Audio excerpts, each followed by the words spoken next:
नमस्कार, मैं हूँ हिना। स्वागत है आपका कार्यक्रम ग्रह नक्षत्र और आप में। यह है वो कार्यक्रम जिसके माध्यम से हम आप तक पहुँचाते हैं आपकी सभी समस्याओं के ज्योतिषी समाधान। साथ ही में आपको देंगे ज्योतिष विज्ञान से जुड़ी विशेष जानकारी, आपका दैनिक राशिफल और वो उपाय जिससे आप अपने दिन को सफल बना सकते हैं। और साथ ही में जानेंगे आज के दिन का खास गुरु मंत्र भी। दर्शकों, कार्यक्रम को आगे बढ़ाते हैं और सबसे पहले हमारे साथ जुड़े हैं प्रख्यात नक्षत्र गतान्वेषी डॉक्टर शंकर चरण त्रिपाठी जी। त्रिपाठी जी, आपका बहुत बहुत स्वागत है ग्रह नक्षत्र और आप में। प्रणाम। त्रिपाठी जी, हम आपसे लगातार अंकों के महत्व के बारे में बात कर रहे हैं और आज हम आपसे जानना चाहते हैं कि 8 नंबर यानी 8 नंबर किन जातकों के लिए शुभ होता है और इसका क्या महत्व होता है, हमारे दर्शकों को बताइए। 8 नंबर, मान लिया किसी आदमी का जन्म 4 फरवरी को हुआ हो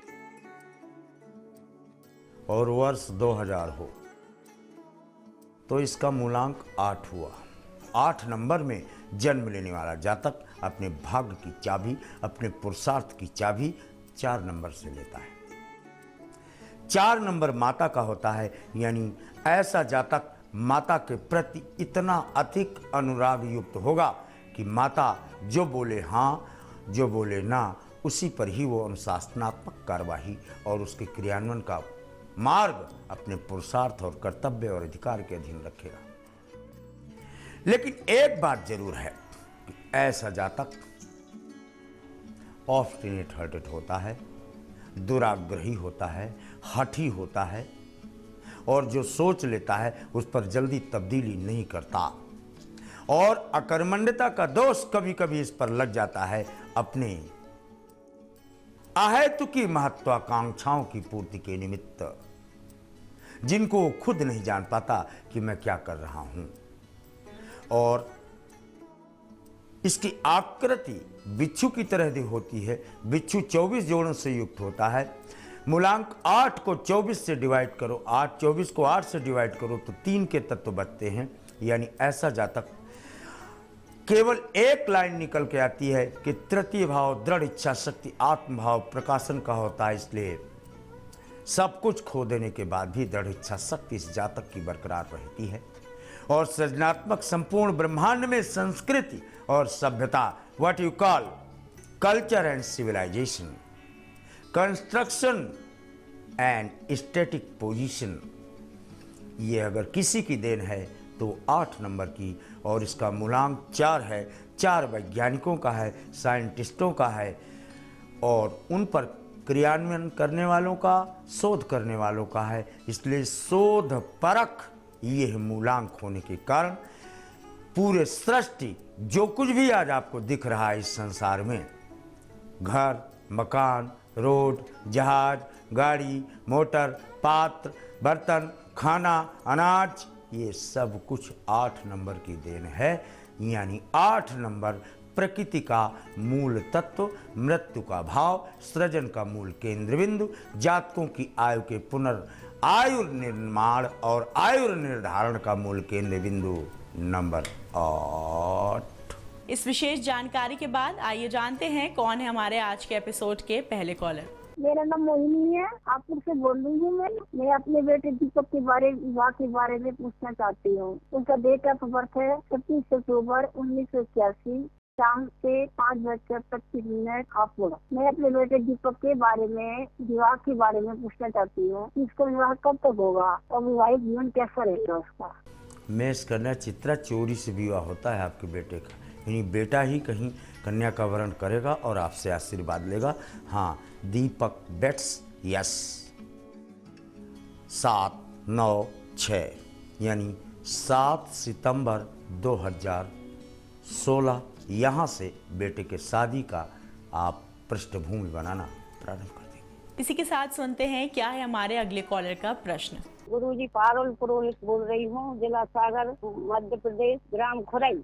मेरा प्रश्न ये है कि मेरे ससुर के चचेरे भाइयों ने ये मकान 3 जनों ने मिलकर खरीदा था 1920 में।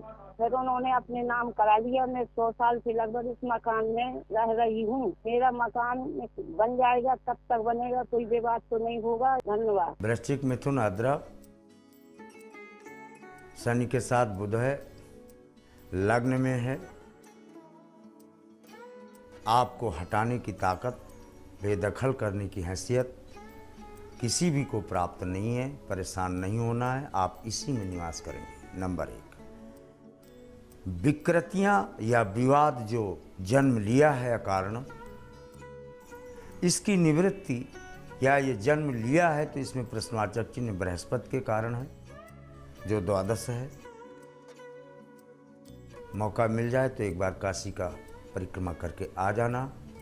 इसकी विकृतियां समाप्त होते ही ये जो विवाद जन्म लिए हैं ये भी स्वतः समाप्त होकर आपके मकान का मार्ग प्रशस्त करते हैं। जानते हैं क्या कहना चाहते हैं हमारे अगले कॉलर। मैं कोटा राजस्थान से सुनीता शर्मा बोल रही हूँ। बेटे का नाम शुभम भारद्वाज, उसका जन्म तारीख 5/4/1994 में, और बेटे की बहुत ज्यादा गुस्सा आता है और उसकी पढ़ाई में व्यवधान होता है। उसका ज्योतिषी उपाय बताइए। तुला, मकर, श्रवण, जब भी देवगुरु बृहस्पति और शुक्र एक दूसरे की दृष्टि में होते हैं, ऐसा मस्तिष्क ये मानूं कि वो मानूं, ये करूं कि वो करूं, ऐसे चिंतन में चलता है। और इसको कहते हैं किंग कर्तव्य विमूढ़ावस्था, what to do what not to do. ऐसे में फोकसिंग ओवर द स्टडीज और कंसंट्रेशनल पावर कम हो जाती है, संकेंद्रण की शक्ति का ह्रास हो जाता है। इस कारण ऐसे जातक को मूलतः बृहस्पति की मदद लेनी चाहिए। बेल की लकड़ी पीले वस्त्र में सिलकर इसके गले में पीले ही धागे से पहना दो। केंद्रण सकेंद्रण दोनों एक साथ होकर इसके अध्ययन का मार्ग प्रशस्त करते हैं। दर्शकों, फिलहाल वक्त हो गया है एक छोटे से ब्रेक का। कहीं जाइएगा मत, क्योंकि ब्रेक के उस पार त्रिपाठी जी देंगे आपके और भी समस्याओं के ज्योतिषी समाधान। जुड़े रहिए हमारे साथ कार्यक्रम ग्रह नक्षत्र और आप में।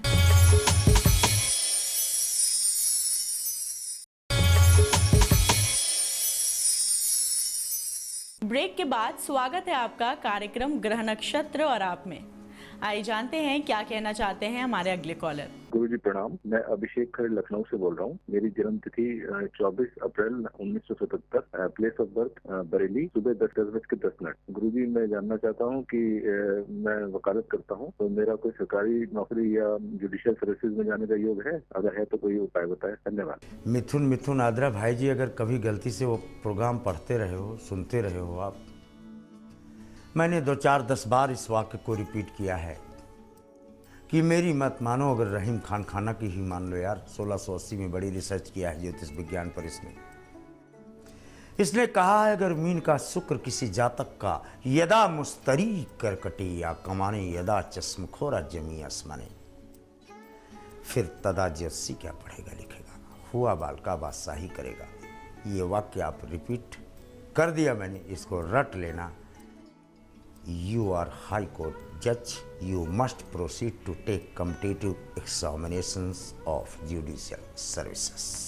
सुनते हैं क्या है हमारे अगले कॉलर की समस्या। सूरज बोल रहा हूँ, हजारीबाग झारखंड से। डेट ऑफ बर्थ मेरा 2 दिसंबर 1990, सुबह 5:05 में। प्रश्न मेरा ये है सर, आगे का दिनचर्या कैसे होगा? व्यापार में या नौकरी में ऐसा कुछ बच नहीं पाता, ऐसा भी खर्च हो जा रहा है सर पैसा, ठीक है, तो कैसे क्या होगा? ऐसा कुछ उपाय तो बताइए। तुला वृष रोहिणी, तृतीय भावस्थ, केवल व्यापार, 7 तरीके 21 दूना 42, 6 व्यापार आपको करना है और 3 नौकरियां। इतने में पूरी जिंदगी आपकी खत्म हो जाएगी। हाँ, व्यापारिक पृष्ठभूमि में वृष और रोहिणी मिलता है। कहीं गलती से ट्रांसपोर्टेशन का या मूविंग या चलने वाले काम, चल करके बेचने वाले काम, ऐसे कार्यों को अगर आप करें, निश्चित तौर पर अत्यधिक लाभ की स्थितियाँ सिद्ध होती हैं। जानते हैं क्या है हमारे अगले कॉलर का प्रश्न। जी नमस्कार, मैं मुकुंद चंद पांडे आरा बिहार से बोल रहा हूँ। मेरा जन्म समय है 7:30 और मेरा डेट ऑफ बर्थ है 29 अक्टूबर 1988। गुरु जी, मैं काफी दिनों से सरकारी नौकरी की तैयारी कर रहा हूँ, लेकिन कहीं हो नहीं पा रहा है। धन्यवाद। वृश्चिक मिथुन मृगशिरा, वृश्चिक मिथुन मृगशिरा 28 वर्ष 11 माह 7 दिन की अवस्था जब आपको हो जाए, तब समझ लेना सरकारी नौकरी के निमित्त ली जाने वाली परीक्षाओं में प्रस्तुत किए गए पुरुषार्थ के अनुपात में फलों की प्राप्ति होती है और आप पेंशन ड्रा करते हैं गवर्नमेंट खजाने से। आइए सुनते हैं क्या कहना चाहते हैं हमारे अगले कॉलर। जय भोलेनाथ गुरुजी, मैं प्रवीणा विशाखापट्टनम से बोल रही हूँ। मेरी डेट ऑफ बर्थ है मार्च 3, 1987, 11:30 PM, place of birth Visakhapatnam. 10-11 सालों से हमारी आर्थिक स्थिति बिल्कुल भी ठीक नहीं है। कोई भी कार्य करने के लिए हम कितना भी प्रयत्न करते हैं लेकिन सफलता नहीं मिल रही है। हमारी किस्मत में अच्छा कोई तरीका ही नहीं है। इसके लिए हमारा मार्गदर्शन कीजिए, धन्यवाद। किसी भी कीमत पर किस्मत और कर्म को अलग से व्याख्या कहीं नहीं है, इसको अलग ना मानिए। शनि लग्न में है आपके, और शनि लग्न में हो चाहे वो विश्व सुंदरी हो या विश्व सुंदरा हो, कोई उसे एक बार देख ले तो लौट के नहीं आएगा। किसी कार्य में वो लग जाएगा तो उस कार्य की निरंतरता उसको जारी रहेगी। यानी ऐसा जातक पहले नंबर पर उसको कार्य पकड़ लेना चाहिए। शनिवार के दिन कोई कार्य शुरू करें आप तो आपके कार्य समस्त सिद्ध होंगे, ये हमेशा ध्यान रखना, क्योंकि आपको कुछ भी दे सकता है तो केवल शनि, इसके अलावा और कोई ग्रह देने की स्थितियों को प्राप्त नहीं है। चलिए जानते हैं क्या है हमारे अगले कॉलर का प्रश्न। गुरुजी प्रणाम, मेरा नाम नीलिमा मिश्रा है। मैं दौराला मेरठ से बोल रही हूँ। मेरा जन्म तारीख 17 मई 1973, प्रातः 10:33, जन्म स्थान संबल है। गुरुजी मैं सन 2012 से अपने स्वास्थ्य के नसों संबंधी समस्या से पीड़ित हूँ। इसकी काफी दवाई भी करवाई है, परंतु अभी कोई चिकित्सीय लाभ नहीं हुआ। अगर इसका कोई ज्योतिषीय समाधान हो तो कृपया गुरुजी मेरा मार्गदर्शन करें, धन्यवाद। मंगल के घर में अगर बुध हो जाए, यानी रक्त रंजित हो जाए स्वयं नसें, तो फिर प्रवाह और संचरण की स्थितियां प्रश्नवाचक चिन्ह लगाती हैं। बहुत छोटा सा उपाय है, अगर मामा के यहाँ का कोई वस्त्र मिल जाए और आप अपने तकिया के अंदर या सिरहाने रख लो, इतनी स्पीडी रिकवरी आपको होगी। चिकित्सकों द्वारा दी गई दवाई इतना लाभान्वित हो जाएगी कि आप चिकित्सा विज्ञान को जो कोर्स रहे हो, चिकित्सकों की दवाइयों को कोर्स रहे हो, वो दवाइयाँ और या हमारे चिकित्सकों में कोई कमी थोड़ी है। नो, आपको वो नक्षत्र ही नहीं मिल पा रहा जिसमें ये दवा का सेवन कर लेना चाहिए। कदाचित विशाखा नक्षत्र हो और चिकित्सक जी उस दिन आपको दवा दे दें, फिर आपको दोबारा दवा का डोज ही नहीं लेना पड़ेगा। मामा के यहाँ की कोई चीज़ ले लो, नहीं मिट्टी मंगा लो और उसी को शरीर में लगा करके एक आध दिन स्नान कर लो मंगलवार को, तो भी फिट हो जाओगे आप।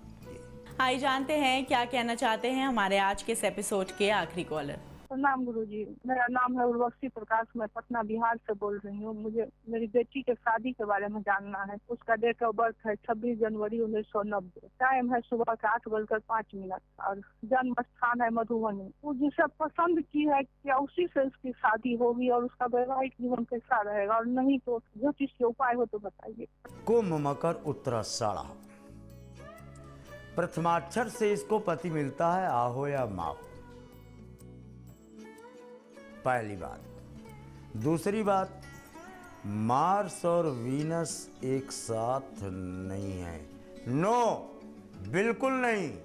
ये जिसको पसंद करती है उसके साथ इसके विवाह का कार्यक्रम आगे कदापि नहीं देखा जाता है। कदाचित जबरदस्ती आपने इसका विवाह कर भी दिया वहाँ, तो 72 घंटे बाद फिर इसको वापस आने की स्थितियाँ सिद्ध। त्रिपाठी जी, हमारे कार्यक्रम में आने के लिए और ये विशेष जानकारी देने के लिए आपका बहुत बहुत धन्यवाद। प्रणाम। दर्शकों, इसी के साथ वक्त हो गया है एक और छोटे से ब्रेक का। कहीं जाइएगा मत, क्योंकि ब्रेक के उस पार हम जुड़ेंगे आचार्य राजेश जी से, जो हमें बताएंगे आपका दैनिक राशिफल और वो उपाय जिससे आप अपने दिन को सफल बना सकते हैं। साथ ही में जानेंगे आज के दिन का खास गुरु मंत्र भी। जुड़े रहिए हमारे साथ कार्यक्रम ग्रह नक्षत्र और आप में।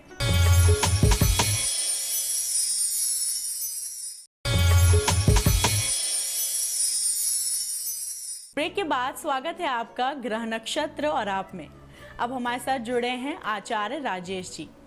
राजेश जी, आपका बहुत बहुत स्वागत है हमारे कार्यक्रम में। नमस्कार। आज है 25 फरवरी, दिन गुरुवार। राजेश जी, हम आपसे जानना चाहते हैं क्या कहता है आज का पंचांग और क्या है आज के दिन का खास गुरु मंत्र। मित्रों, आप देख रहे हैं दैनिक राशिफल और इस राशिफल को आवश्यकता है प्रातः काल के पंचांग की। आइए एक निगाह डालते हैं प्रातः काल के पंचांग पर। फाल्गुन मास कृष्ण पक्ष तृतीया तिथि गुरुवार का दिन है। शुभ समय प्रातः 9 बजे से 10:30 तक, राहु काल दोपहर 1:30 से दोपहर 3 बजे तक। आज चंद्रमा है कन्या राशि में। मित्रों, आज चंद्रमा कन्या राशि का है और उससे हम आपका दैनिक भविष्यफल देखेंगे। उसके साथ ही आज हम बात करेंगे गुरु मंत्र में आज की भद्रा की। आज भद्रा पाताल लोक में है, गुरुवार का आज दिन है। कई बार ऐसा होता है कि हम मकान के लिए बहुत पैसे इकट्ठे करते हैं और नहीं बना पाते हैं। कई बार चयन भी कर लेते हैं भूमि का, इसके बाद भी हम प्लॉट नहीं खरीद पाते हैं। कई बार ऐसा होता है प्लॉट हाथ में होता है तो भी हम भूमि पूजन करने के बाद मकान को बनाने की स्थिति में नहीं रहते हैं। अर्थात कोई ना कोई विघ्न हमारी स्थायी संपत्ति में आ ही जाता है। ऐसा कहीं दोष बन रहा हो तो ये निश्चित रूप से पाताल मार्ग का दोष होता है। इस दोष की निवृत्ति के लिए पाताल के अंदर रहने वाले जीवों की सेवा की जाती है। पाताल अर्थात जमीन के अंदर जो जीव रहते हैं उसमें चींटियाँ सबसे मुख्य होती हैं घर की समस्याओं के निराकरण के लिए। आज आप आटे की पंजीरी बनाएं, अर्थात आटे को घी में सेंक लें, उसमें चीनी मिला लें। अब इसको चीनी मिलाने के बाद आपको खल्लड़ मुसल से इसको कूटना है, कूट कर इसको बारीक करना है और फिर इस विधि से ले जाकर चींटियों को आप यह प्रसाद खिला दें। आपकी समस्या का निदान बहुत जल्दी हो जाएगा और शीघ्र ही मुझे लगता है कि 18 महीने में आपकी मकान की समस्या का निराकरण भी हो जाएगा। यह विधि आज से प्रारंभ करनी है और प्रति शनिवार पीपल के वृक्ष के नीचे जाकर करनी है। आपको लाभ जरूर मिलेगा। मेष राशि वाले व्यक्तियों के लिए छठे भाव में चंद्र और राहु है। स्वास्थ्य की दृष्टि से संबंध बहुत अच्छा नहीं है। ठंडक की शिकायत हो सकती है, दोपहर में कुछ परेशानी आ सकती है। लेकिन व्यक्तिगत जो काम करने जा रहे हैं, ऑफिशियली कोई कार्य है, आप जिस जगह काम कर रहे हैं वहाँ का कोई कार्य है, वह कार्य संपन्न हो जाएगा। आपको उस काम को संपन्न करने की तरफ आगे बढ़ना चाहिए। आज के दिन को और भी अच्छा बनाने के लिए दूध की बनी वस्तुओं का दान जरूर करें। वृषभ राशि वाले व्यक्तियों के लिए पंचम भाव से भ्रमण करते हुए राहु और चंद्रमा दोनों ग्रहों का थोड़ा सा विपरीत प्रभाव होने के कारण कुछ कन्फ्यूजन आपको हो सकता है। इसलिए जो भी काम करें अपने अनुभवी लोगों से संपर्क कर लें और सारे कॉन्सेप्ट क्लियर करें। इसके बाद उस काम पर आप आगे बढ़ें, तभी जाकर सफलताओं की प्राप्ति होगी, अन्यथा आपका कार्य अधूरा छूट सकता है। आज के दिन का भरपूर लाभ लेने के लिए थोड़ी सी चीनी घर के बाहर डालकर ही बाहर जाएं, बेहतर होगा। मिथुन राशि व्यक्तियों के ग्रह योग अच्छे बनते हैं। सबसे पहले तो लाभ की संभावनाएं बहुत अधिक हैं। दूसरा, आपकी योजनाएं सफल होंगी। तीसरा, आपको मदद भी अच्छी मिलेगी। कुल मिलाकर उत्साह भर की कमी है, बाकी योग शुभ है। आज के दिन का अच्छा उपयोग करने के लिए जब आप घर से बाहर जाएं, अपने इष्ट देव के दर्शन जरूर करें। कर्क राशि। कर्क राशि वाले व्यक्तियों के लिए आज चंद्रमा बहुत अच्छे हैं। राहु और चंद्रमा का जब भी तृतीय भाव से भ्रमण हो, निश्चित रूप से उस दिन विजयश्री का ही दिन होता है। चाहे परिस्थिति कैसी भी क्यों ना हो, आकस्मिक कुछ परिवर्तन होते हैं और परिवर्तन आपके पक्ष में रहते हैं। यह दिन आपके पास में है, निश्चित रूप से विजयश्री की प्राप्ति हो। और आज के दिन का और भी अच्छा लाभ लेने के लिए पीले रंग का कोई वस्त्र पहने या पीला रुमाल साथ रखें। सिंह राशि व्यक्तियों को थोड़ा सोच समझकर कार्य करना होगा। द्वितीय भाव से राहु चंद्रमा का ग्रहण है, आंखों के लिए ठीक नहीं होता है। आंखों के रोग का ध्यान रखें, वाणी पर थोड़ा संयम रखें। लेकिन जो काम सोचेंगे वह कार्य संपन्न होगा, इसमें कोई संदेह नहीं है। आज के दिन का और भी अच्छा लाभ लेने के लिए थोड़ा सा दूध घर के बाहर गेट के दोनों तरफ डाल के जाएं, बेहतर होगा। कन्या राशि व्यक्तियों पर राहु और चंद्रमा का प्रभाव है, जो संकेत दे रहा है कि आप बने बनाए कार्य को कहीं ना कहीं डाइवर्ट कर देंगे। दूसरे व्यक्तियों की बातों में आएंगे, धन की कमी होगी, तनावग्रस्त रहेंगे। लेकिन आपको चिंता नहीं करनी है, यह स्थिति आज तक यही है। सब कुछ कल परिवर्तित हो जाएगा। आज के दिन का अच्छा उपयोग आप करें, ईमानदारी से काम करें, कोई नुकसान नहीं होगा। दिन का अच्छा उपयोग करने के लिए सफ़ेद रंग के वस्त्र अवश्य ही धारण करें। तुला राशि। तुला राशि वाले व्यक्तियों का आज भ्रमण का योग है, अच्छे लाभ को कमाने का योग है, योजनाओं को पूरे करने का योग है। कुल मिलाकर आज आपको बहुत सारे काम करने हैं। आप कहीं ना कहीं डाइवर्टेड रहेंगे और एक काम शुरू करेंगे, फिर अधूरा छोड़ेंगे, फिर शुरू करेंगे, फिर अधूरा छोड़ेंगे। इसके विपरीत आपको एक एक काम को संपन्न कर देना चाहिए। आज 3 काम संपन्न हो जाएंगे। आज के दिन का बहुत अच्छा उपयोग करने के लिए भगवान शिव जी के मंदिर में पीले रंग का पुष्प अर्पित करें। वृश्चिक राशि। वृश्चिक राशि वाले व्यक्तियों को अच्छे लाभ मिलेंगे। आज चंद्रमा शुभ स्थिति में सुखद फलों की प्राप्ति होगी। अजनबियों से भी आज लाभ कमा सकते हैं और ऐसे लोगों से भी लाभ मिल सकता है जो पहले कभी आपके मित्र थे। आज उनसे मिलना होगा और आपका कार्य संपन्न होगा। आज के दिन का और भी अच्छा उपयोग करने के लिए भोजन दान जरूर करें। धनु राशि वाले व्यवसायियों के लिए तो आज अच्छा फायदा और विशेषकर यदि आप केमिकल मेडिकल से जुड़े हुए व्यक्ति हैं और भी अच्छे फायदे के योग बनते हैं। कुछ नए कॉन्ट्रैक्ट आपके साइन करने की स्थिति बन सकती है। कुछ नए लोगों से मिलना भी होगा, उनसे भी आज आपको फायदा होगा। आज के दिन का और भी अच्छा उपयोग करने के लिए बुजुर्गों का आशीर्वाद लेकर घर से बाहर निकलें। मकर राशि व्यक्तियों के लिए भाग्य स्थान पर है राहु और चंद्रमा। कहीं ना कहीं भाग्य को यह दूषित करते हैं। आपको थोड़ा ध्यान रखना होगा। आप अपनी बातों को गोपनीय बनाए रखें। कई बार मित्रों के माध्यम से गोपनीयता भंग हो जाती है, इसका थोड़ा ध्यान रखें। आज आपका दिन बहुत अच्छा रहे, उसके लिए केले का प्रसाद चढ़ाकर वही बांट दें। कुंभ राशि व्यक्तियों को अपने स्वास्थ्य का विशेष ध्यान आज रखना चाहिए। शीत ठंडक से थोड़ी सी सावधानी रखें। ठंडा गर्म वस्तुओं को खाने से बचें। साथ ही जो काम कर रहे हैं उसके बीच में थोड़ा सा रेस्ट कर लें। स्वास्थ्य का जितना ध्यान रखेंगे उतना बेहतर होगा। काम आपके सही समय पर संपन्न होंगे। आज के दिन का और भी अच्छा उपयोग करने के लिए चांदी की वस्तुएं अपने साथ रखें। मीन राशि व्यक्तियों का आज भाग्योदय होगा। दिन बहुत अच्छा है, सफलताओं को देने वाला है, लोगों से फायदे का दिन है। आज आप जिस व्यक्ति से भी अपने मन की बात कहेंगे आपके इंप्रेशन में आए बिना नहीं रह सकेगा। कुल मिलाकर आज आपकी बात, आपकी वाणी सुनी जाएगी और उस पर सामने वाला व्यक्ति कार्य भी करेगा। इसलिए जितना हो सके मेहनत और ईमानदारी का परिचय दें, बेहतर होगा। आज के दिन का और भी अच्छा उपयोग करने के लिए थोड़ा सा गुड़ खाकर घर से बाहर निकलें। राजेश जी, हमारे कार्यक्रम में आने के लिए आपका बहुत बहुत धन्यवाद। दर्शकों, इसी के साथ वक्त हो गया है आज के इस एपिसोड को यहीं समाप्त करने का। कल आपसे फिर मुलाकात होगी कुछ और विशेष जानकारियों के साथ और देंगे आपकी सभी समस्याओं के ज्योतिषी समाधान भी। तब तक के लिए नमस्कार।